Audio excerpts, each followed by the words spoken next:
दोस्तों, स्वामी विवेकानंद का जन्म 12 जनवरी सन 1863 को हुआ था। उनके घर का नाम नरेंद्र दत्त था। उनके पिता विश्वनाथ दत्त पाश्चात्य सभ्यता में विश्वास रखते थे। वे अपने पुत्र नरेंद्र को भी अंग्रेजी पढ़ाकर पाश्चात्य सभ्यता के ढंग पर ही चलाना चाहते थे। नरेंद्र की बुद्धि बचपन से बड़ी तीव्र थी और परमात्मा को पाने की लालसा भी।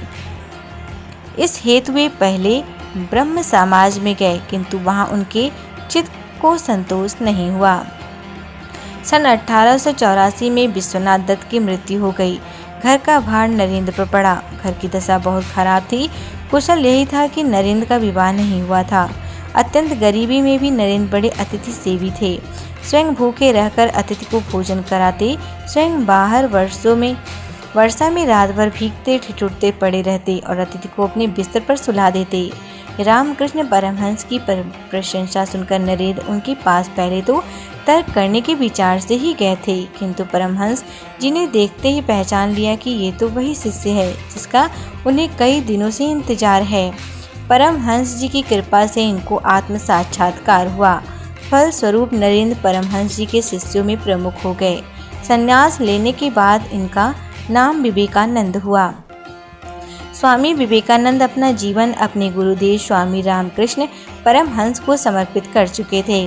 गुरुदेव के शरीर त्याग के दिनों में अपने घर और कुटुंब की नाजुक हालत की परवाह किए बिना, स्वयं के भोजन की परवाह किए बिना गुरु सेवा में सतत हाजिर रहे। गुरुदेव का शरीर अत्यंत रुग्ण हो गया था। कैंसर के कारण गले में से तो थूक, रक्त काफी आदि निकलता था। इन सब की सफाई वे खूब ध्यान से करते थे।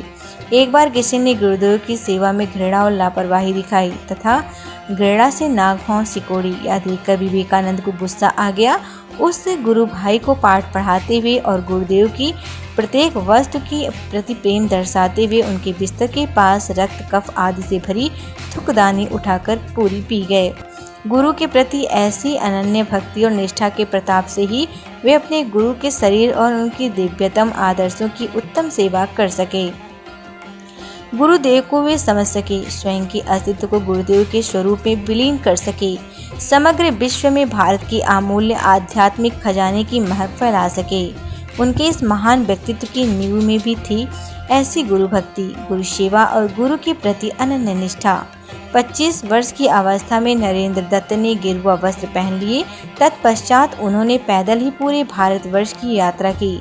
सन 1893 में शिकागो में विश्व धर्म परिषद हो रही थी। स्वामी विवेकानंद जी उसमें भारत के प्रतिनिधि के रूप में पहुंचे। यूरोप, अमेरिका के लोग उस समय पराधीन भारतवासियों को बहुत हीन दृष्टि से देखते थे। वहां लोगों ने बहुत प्रयत्न किया कि स्वामी विवेकानंद को सधर्म परिषद में बोलने का समय ही नहीं मिले। एक अमेरिकन प्रोफेसर के प्रयास से उन्हें थोड़ा समय मिला, किंतु उनके विचार सुनकर सभी विद्वान चकित हो गए। फिर तो अमेरिका में उनका बहुत स्वागत हुआ। वहां इनके भक्तों का एक बड़ा समुदाय हो गया। 3 वर्ष तक वे अमेरिका रहे और वहां के लोगों को भारतीय तत्व ज्ञान की अद्भुत ज्योति प्रदान करते रहे। आध्यात्म विद्या और भारतीय दर्शन के बिना विश्व अनाथ हो जाएगा, यही स्वामी विवेकानंद जी का दृढ़ विश्वास था। अमेरिका में उन्होंने रामकृष्ण मिशन की अनेक शाखाएं स्थापित की। अनेक अमेरिकन विद्वानों ने उनका शिष्यत्व ग्रहण किया। वे सदा अपने को गरीबों का सेवक कहते थे। भारत के गौरव को देश देशांतरों में उज्जवल करने का उन्होंने सदा प्रयत्न किया। 4 जुलाई सन 1902 को उन्होंने देह त्याग दिया।